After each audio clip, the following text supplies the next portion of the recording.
Haven't used this in a while.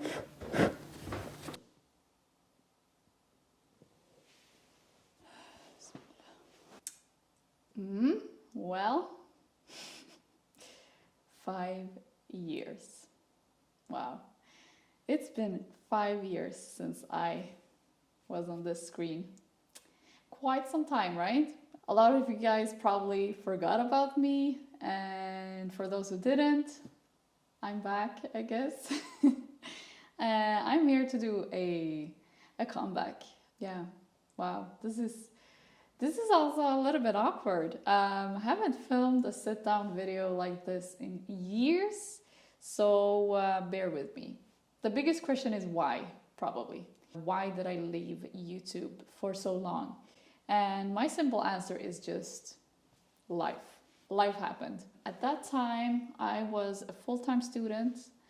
I was working part-time, and I was also doing freelancing on the side. So it was very stressful. Something just had to go, and that was YouTube. And have I missed YouTube? Hell yeah, I have. I've been thinking of coming back for so long, but I just haven't, I didn't know how. And I was also stuck in this perfectionist mindset that I needed to do it like really good, and and then I was like, why am I so, like, I'm stopping myself from just doing stuff that I love, and it doesn't have to be perfect all the time. So here I am back, and let's just go through what has happened in 5 years. Grab yourself some tea, some snacks, and let's dive right in. So what has happened in these 5 years? Well, like I said, I was a student at that time, so I'm no longer a student. I graduated. I got a bachelor in economy, and after I graduated, I started working. Actually, I was working part-time at that job already while I was studying, but I was working as an accountant for a fashion company that I really love. I had a great time there.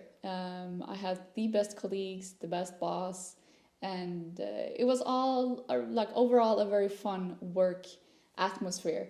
But the work in itself wasn't really me. Like my heart doesn't do for accounting. So I stayed at my previous job for 3 years, and that was a little bit longer than what I anticipated to stay because of the actual work tasks that I had. Like, accounting wasn't really something that I wanted to pursue. I liked the environment, like I said, and I was comfortable. And also it was quite flexible for me because I could reschedule my times a little bit how I wanted in case I needed to go for a meeting or do a photo shoot or something, because I was working 80% at that time. And yeah, it taught me a lot, working the 9 to 5 grind, and in a corporate environment. I say corporate environment because it was still like a small family company. So it wasn't like a super corporate feeling there. Like I could be myself there. I could crack my jokes and and people were very open-minded there. So I had a lot of, I have a lot of good memories from that work. So life happening number 2 is your girl got married. I got married during the Corona year. Yeah, I got married 2021 to my husband, and I didn't just get married, I also moved abroad. So yeah, I am no longer in Stockholm, but I didn't move that far away. I moved to Denmark, which is where I am filming and living right now. I'm living in the capital city, Copenhagen, which is about 5-6 hours by car, 1 hour by flight. So it's not that far away. I visit Stockholm quite a lot still, like sometimes like 1, 2, 3 times a month, depending on, sometimes it's work, so it's more. But I try to go back once a month, once every other month to visit family and friends. Life has just made a total flip for me. I've always been the type of person who who is very comfortable in my comfort zone. Like, I don't like to rub that. I was just like stuck in my comfort zone. Like, I was stuck in my comfort zone. Like, I didn't want to bend stuff. I didn't want to try new things. Or not that I didn't want to. I wanted to, but I didn't dare to. It's something that has made me develop as a person a lot. Obviously, leaving your little nest or moving to another country where you don't know the language or you don't speak the language. I would say that I understand the language now. I can speak it a little bit. Like, I speak Swedish. Obviously, in Sweden we speak Swedish. In Denmark they speak Danish, which is like a very weird accent of Swedish, but with some words that are different. So it took me around a few months actually to kind of grasp like how they pronounced stuff, because they kind of swallow everything. Oh, Danish is the ugliest language in the world. No, actually number 2. I think Dutch is quite up there. Danish is maybe number 2, 3. I say this every day to my husband, and he agrees with me. Like, he's like, I'm not proud of this language. That's just how they talk. And also, like, in the beginning when I was getting to know my husband, we were speaking in English. But actually, funny story. We had our honeymoon in Zanzibar, and halfway through our honeymoon, I remember we were sitting in the car driving somewhere, and I tell my husband, yo, I feel like, don't get me wrong, but I feel like I can't be myself fully, like 100% when I speak English, because it's not my first language, you know? I'm more comfortable in Swedish. And then he says, but why don't you just speak Swedish? And I was like, but okay, but are you going to speak Danish then? He was like, yeah, let's try. And we tried. Like, he said some things in Danish, I answered back in Swedish, and I was like, whoa, I understand you. And he was like, wait, I understand you too. And then we were like going back and forth.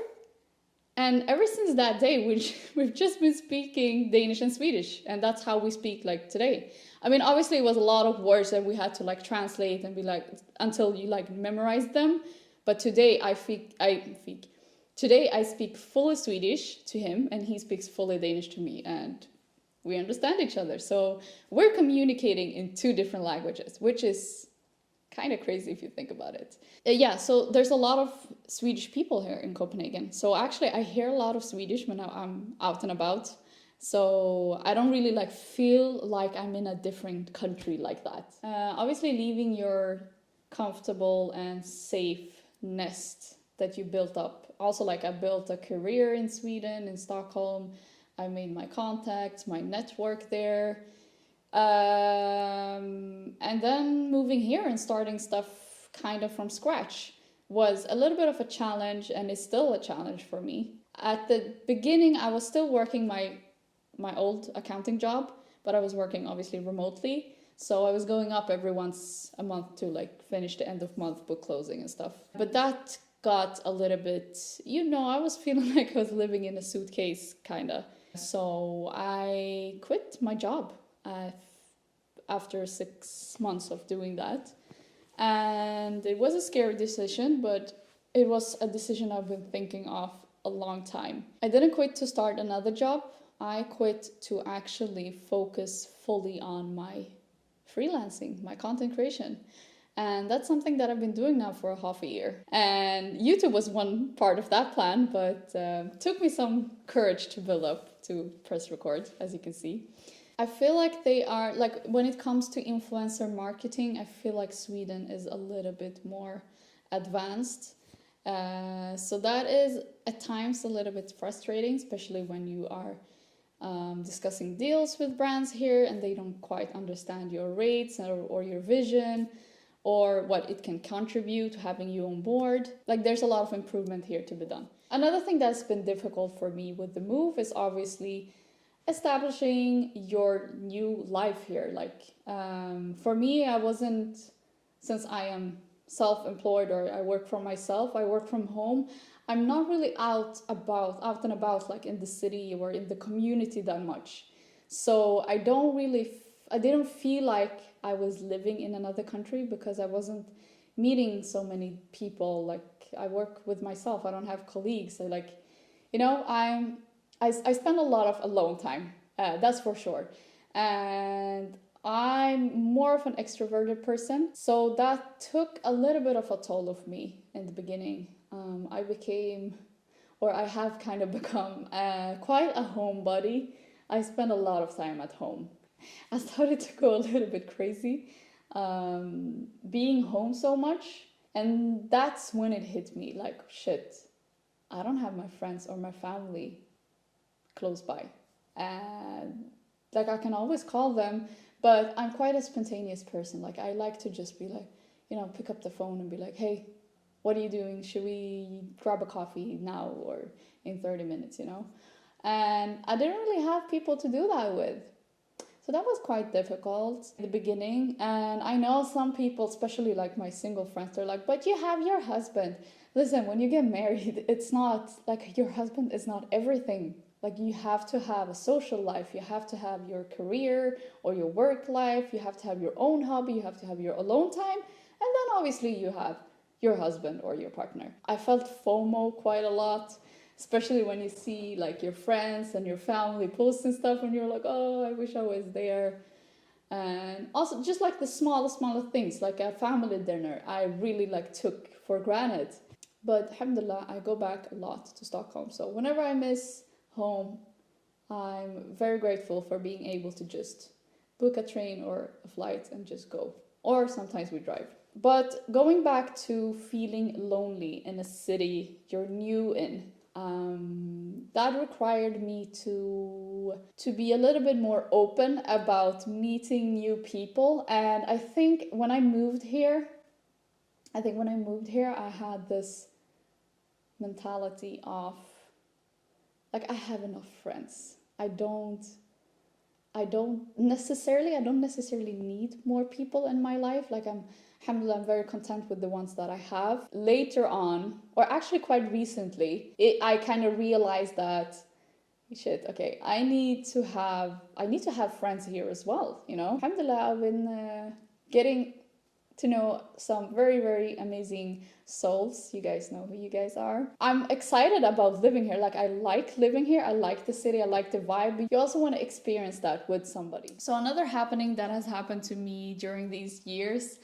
is that I was nominated and I won the Look of the Year for Elle Awards Sweden 2020. I never imagined myself winning such a prestigious award, and it was voted by the people. So I'll edit in some clips of how that looked like. I had a thank you speech and it was live broadcasted, and yeah, it was such a surreal moment. And why this win was so huge also for Sweden is obviously because the people that normally win these awards they don't really look like me.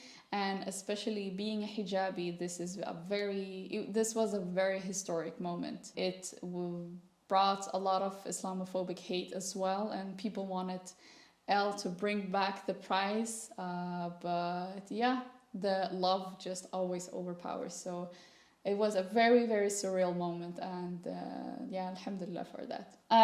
What else have I done? I launched a collection with NAKD a few years back. That was also very cool, and the response was just like so amazing, and it just really shows that you guys trust my skill, and it really warms my heart.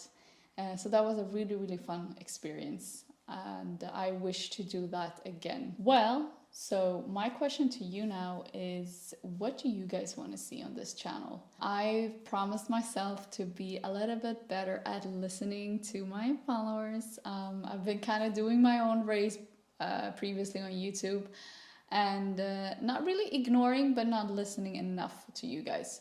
So please comment down below what type of content you'd like to see. Things that I have in mind already is obviously fashion content, skincare content. I've made a lot of improvements with my skin over these past 5 years, to be honest. And let me know if you're interested to know what I did Cooking as well. That's something that I've been doing a lot on Instagram, but I want to do longer format videos. Vlogs and travel content. Me and my husband, we love to travel, and I have a lot of unpublished travel content. So let me know if you want to see that. I'm excited. I hope you guys are too.